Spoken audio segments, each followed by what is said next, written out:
On an evening like this, one tends to be overwhelmed when you, if you might, are rendered a bit naked in terms of your past.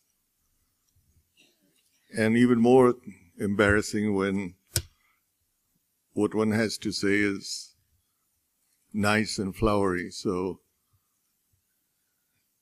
as I sat listening to this, my mind went back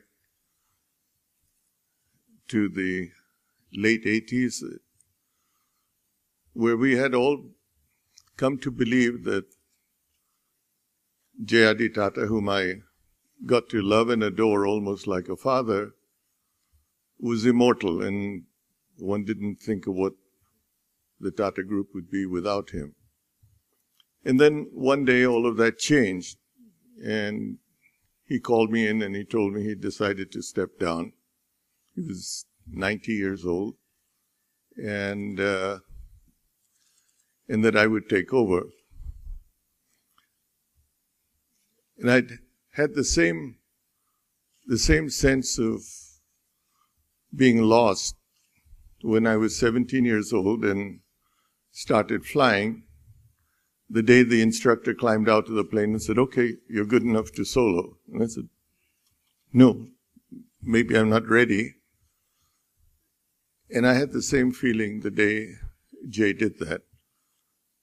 And when the shock of that subsided a bit, the next problem was, how could I be stepping into his shoes? How do I clone myself to be J.R.D. Tata? And I very fast came to the conclusion that I could not be, and that I should perhaps be my own self and do whatever I could think of doing in my own terms. At that time, I was, I would say, very lucky, because two things happened which set me on a path that I pursued. One was, actually three things. One was the integrity and value system that J.R.D. had run the company on, which I was convinced we should continue on and perpetuate. The second was the country, as Gautam mentioned, just embarked on opening up the economy. Very fortunately, at about the same time that I took over. And I was able to converge the view I had on what Tatas could do, unshackled from the license constraints, and at the same time venture on in a new era of younger managers and newer technologies to absorb. The second, or rather the third piece of luck I had, which fortunately I've had all through this period, is the tremendous spirit and support and capability of the people in the Tata Group, without whom none of this could ever have taken place.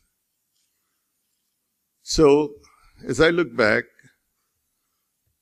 it's been a very exciting and a very varied period of time, but very rewarding. And as I stand here today, I feel very proud to be in India at a time when India has emerged from a so-called developing country into a country that's really a powerhouse in this part of the world. And that applies to, is a tribute to all the managers and the management CEOs and the visionaries who are in this room and outside this room that have made India what it is today. I hope that India will continue to prosper and grow, will continue to make a name for itself as an economic power,